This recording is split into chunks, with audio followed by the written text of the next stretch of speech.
Okay, so the next form of the straight line is, fourth form is uh, intercept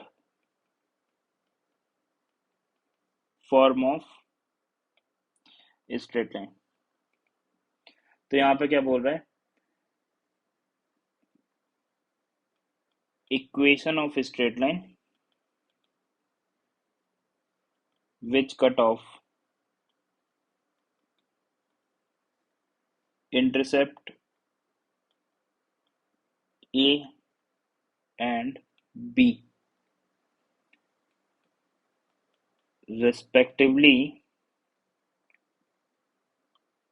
on x and y axis. ठीक है, okay. तो इस तरह की जो लाइन होगा उसका इक्वेशन क्या हो जाएगा, x upon a plus y upon b is equal to 1। So this is intercept form of straight line. Intercept जो है वो a है, इसका मतलब कि लाइन जो है वो पास कर रही होगी a कॉमा 0 से, और y इंटरसेप्ट b है, मतलब कि जो लाइन है वो पास कर रही होगी 0 कॉमा b से। Equation of straight line passing through a comma 0 and 0 comma b, ये जो है हमको क्या दे देगा, intercept form of straight line. X axis आ गया, वाई एक्सिस आ गया, एक्स एक्सिस को कट कर रहा है ये a कॉमा 0 पर, तभी तो एक्स इंटरसेप्ट जो है वो a है, और वाई एक्सिस को कट कर रहा है 0 कॉमा b पर, इसीलिए वाई इंटरसेप्ट जो है वो b है। और ये आ गया आपके पास में, तो ये आ गई हमारे पास में straight line. So y minus y one, इसको बोल दिया हमने x1 comma y one, this is x2 comma y two. So y minus y one is 0, y2 minus y one b minus 0 upon x2 minus x1, x2 is 0 and x1 is a, और x minus x1, x1 is a, ये आ गया। y equal to minus of b by a times x minus a, multiply कर लेते हैं। So a y is equal to minus of b x plus a b, so a y plus b x is equal to a b से divide किया तो y by b plus x by a equal to 1। ये आ गई आपके पास में equation of straight line in intercept form. 2x plus 3y is equal to 6। अब इसको अगर हमको इंटरसेप्ट फॉर्म में लिखना है, इंटरसेप्ट फॉर्म, तो 2x divide by 6 plus 3y divide by 6 is equal to 1। So x by 3 plus y by 2 equal to 1। तो x के डिनोमिनेटर में क्या है, 3 है, तो x इंटरसेप्ट हो गया 3। y के डिनोमिनेटर में 2 है, मतलब कि y इंटरसेप्ट हो गया 2। क्लियर है बात? Let's say 2x minus y is equal to 3, तो यहां से 2x बाई 3 प्लस कर दिया y upon minus 3 is equal to 1। फिर x के डिवीजन में x का जो यहाँ पर कोफिशिएंट है वो क्या होना चाहिए, 1 होना चाहिए। x के डिवीजन में हम क्या लिख देंगे, 3/2 प्लस y अपॉन में माइनस 3 इक्वल टू 1। यहाँ से x के डिनोमिनेटर में जो है वो तो हो गया x इंटरसेप्ट, दैट इज 3/2, और y के जो डिनोमिनेटर में है वो हो गया y intercept, that is -3। Clear है बात? तो इसको अगर आप ड्रॉ करना चाहो तो हम ड्रॉ कर सकते हैं। ये हो गया आपके पास में x एक्सिस, ये हो गया आपके पास में y एक्सिस, x इंटरसेप्ट है 3/2, मतलब कि पॉइंट होगा 3/2, 0 जिस पर लाइन कट करेगी, और y इंटरसेप्ट है -3, मतलब कि लाइन पास करेगी 0, -3 से भी। तो ये पॉइंट जो है ये आ गया आपके पास में 0, -3, ये आ गई आपके पास में लाइन, जिसको हमको ड्रॉ कर लिया हमने। ठीक है बात, ये लाइन है। तो हमने इस लाइन पर कोई एक पॉइंट मान लिया, any point P x, y, P is any point. ठीक है, तो आप देखो ये तो ऑरिजिन है O, इसको हम बोल देते हैं A, इसको हम बोल देते हैं B। तो area of triangle O A B, उसको हम क्या लिख सकते हैं, जिस same as writing half of base into height. Base क्या हो गया, ओ ए, ओ ए जो है वो कितना हो गया, ओ ए हो गया आपके पास में ए, और ओ बी जो है वो हाइट हो गई, वो कितना हो गया बी। तो half of base into height, half of A B. अब देखो कि इस ट्राइंगल के एरिया को अगर हम दो ट्राइंगल का एरिया का सम लिखना चाहें, तो सपोज करो हमने पी पॉइंट को जो है वो ज्वाइन कर दिया ओ से। ठीक है, तो अब आपके पास में दो ट्राइंगल आपको दिखाई दे रहा है। एक तो हो गया ओ पी ए, उसका एरिया हमने बोल दिया लेट से Δ1, उसके एरिया को हमने क्या बोल दिया, late say Δ1। Δ1 is the area of triangle O P A. और एक और ट्राइंगल है आपके पास में ओ पी बी, उसके एरिया को हमने बोल दिया Δ2। So Δ2 is area of triangle O B P. ठीक है, तो अगर हम ओ ए बी के एरिया को हम क्या लिख सकते हैं, Δ1 प्लस Δ2, बिल्कुल लिख सकते हैं भाई। ये वाला एरिया और ये वाला एरिया मिलके जो है वो क्या बना देगा, टोटल एरिया। क्लियर है बात, okay. So now area of the triangle O P A, तो आप देखो ये जो आपके पास में ट्राइंगल का एरिया आपको लिखना है, तो इसको हम लिख सकते हैं half of base into height. Base तो ए हो गया, so Δ1 is equal to half of base is a, height हो गया ये लेंथ, ये लेंथ कितना हो जाएगा y, क्योंकि जो P पॉइंट के कोऑर्डिनेट हैं वो क्या है, x, y है। P पॉइंट के जो कोऑर्डिनेट हैं वो है x, y, तो ये लेंथ क्या हो गई, y हो गई। क्लियर है बात, तो एरिया आ गया आपके पास में Δ1 is half of base is O A into y. तो Δ2 अगर हमें लिखना है तो Δ2 क्या आ जाएगा, देखो Δ2 है क्या, ओ बी पी, ये जो ट्राइंगल है इस ट्राइंगल का एरिया। तो बेस तो क्या हो गया, बेस तो यही हो गया बी, ओ बी बेस हो गया, that is B.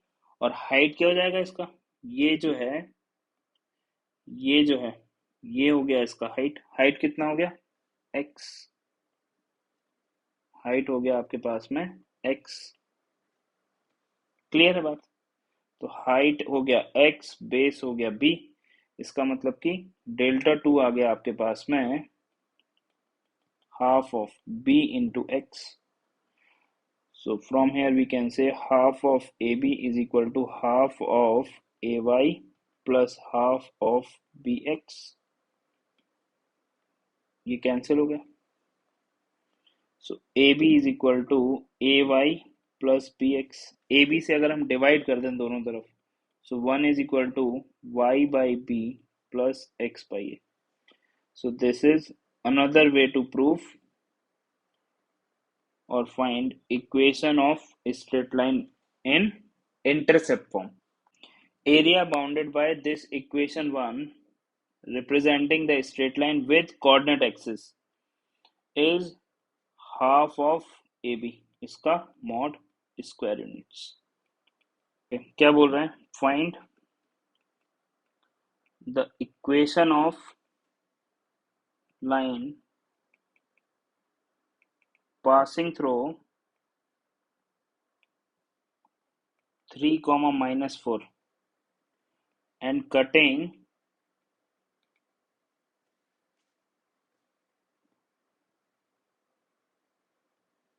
of intercepts equal but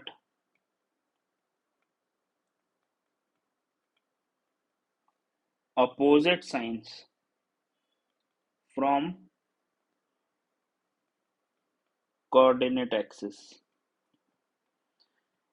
क्या बोलना चाह रहा है कि अगर लाइन जो है वो पास कर रही है 3, -4 से, ठीक है, और अगर वो एक्स एक्सिस पे सपोज करो कि 5 इंटरसेप्ट, मतलब एक्स एक्सिस पे अगर उसका इंटरसेप्ट 5 है तो वाई पर जो इंटरसेप्ट होगा वो -5 होगा। मतलब कि अगर वो एक्स एक्सिस को 5, 0 पे कट कर रही है तो वाई एक्सिस को 0, -5 पे कट करेगी, ऐसा बोल रहा है। ठीक है, तो इन जनरल हमने मान लिया कि लेट से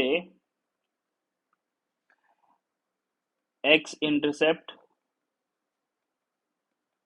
अल्फा है तो वाई इंटरसेप्ट क्या होगा, same magnitude but opposite sign, so minus alpha. तो equation of line x upon alpha plus y upon minus alpha is equal to 1। अब ये जो लाइन है वो पास कर रही है किस पॉइंट से, 3, -4। ये जो लाइन है वो 3, -4 को सेटिस्फाई करेगी। तो इसमें पुट कर दिया हमने 3, -4, x की जगह पर 3 और y की जगह पर -4। तो this is -4 bye minus alpha है, तो ये कैंसिल होके क्या बन गया, प्लस, इज इक्वल टू 1। तो अल्फा कितना आ गया हमारे पास में, अल्फा आ गया आपके पास में 7। अल्फा 7 आ गया तो इक्वेशन क्या आ गई, x/7 plus y upon -7 is equal to 1। ठीक है, तो x minus y is equal to 7, ये इक्वेशन आ गई आपके पास में। ठीक है, अभी आप देखो, अगर आपको याद आए, हमने लिखा था कि a line having equal but opposite intercept from coordinate axis, तो उस केस में जो स्लोप है वो क्या होता था, स्लोप होता था 1। तो हम इसको डायरेक्ट भी सॉल्व कर सकते, कैसे, कोई लाइन है, उसका एक्स एक्सिस के साथ जो इंटरसेप्ट है, लेट से अल्फा, 0 है, ये 0, -अल्फा है, तो ये लेंथ और ये लेंथ बराबर है, मतलब ये एंगल कितना हो जाएगा, 45 डिग्री, क्योंकि ये एंगल तो 90 है, तो ये एंगल भी कितना होगा, 40 डिग्री, 45 डिग्री। इसका मतलब कि स्लोप कितना हो गया, 1। स्लोप 1 हो गया तो y is equal to m x plus c से हम बोल सकते हैं, m तो 1 हो गया, तो y is equal to x plus c, ये लाइन हो गई। अब ये लाइन पास कर रही है किससे, 3, -4 से, वो आप पुट कर दो। So -4 is equal to 3 plus c, so c is equal to कितना आ गया, -7। So y is equal to x -7, that is x minus y is equal to 7, same answer. So this is method 2। यहाँ पर हमने वो point use कर दिया कि अगर किसी लाइन का एक्स एक्सिस और वाई एक्सिस के साथ में जो इंटरसेप्ट है वो मैग्नीट्यूड में तो इक्वल है बट अपोजिट इन साइन है, तो उस लाइन का स्लोप क्या होगा, 1 होगा। Okay, find the area of triangle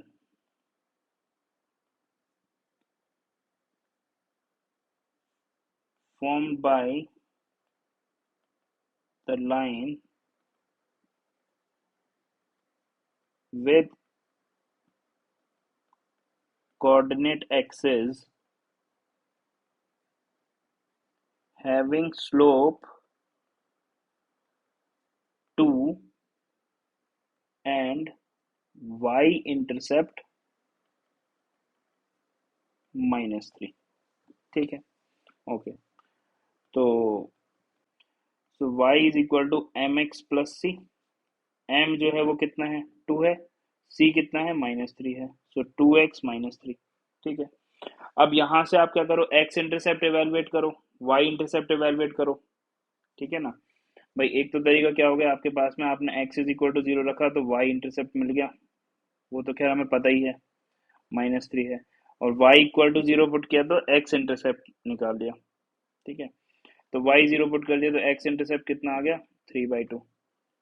ठीक है, तो ये जो लाइन है वो x एक्सिस को 3/2, 0 पर, और y एक्सिस को 0, -3 पर कट कर रही है। तो ये जो ट्रायंगल बन रहा है ओ पी क्यू, इसका एरिया क्या, half of base is 3/2, height is, ये लेंथ की बात हो रही है, सो 3। आंसर कितना आ गया, 9/4 स्क्वायर यूनिट्स। ठीक है। या फिर डायरेक्टली अगर हम देखें यहाँ से, तो अगर हम यहाँ पर 2x minus y is equal to 3 लिख दें, फिर इसको हम लिख सकते हैं x upon 3/2 plus y upon -3 is equal to 1। इसको हमने क्या किया, इंटरसेप्ट फॉर्म में लिख दिया। तो जैसे ही हमने इंटरसेप्ट फॉर्म में लिखा, तो हमें पता है कि भाई x by a plus y by b is equal to 1 जो है, ये लाइन कोऑर्डिनेट एक्सिस के साथ में जो ट्रायंगल बनाती है, उसका एरिया क्या होता है, उसका एरिया होता है हमारे पास में half of mod of A B.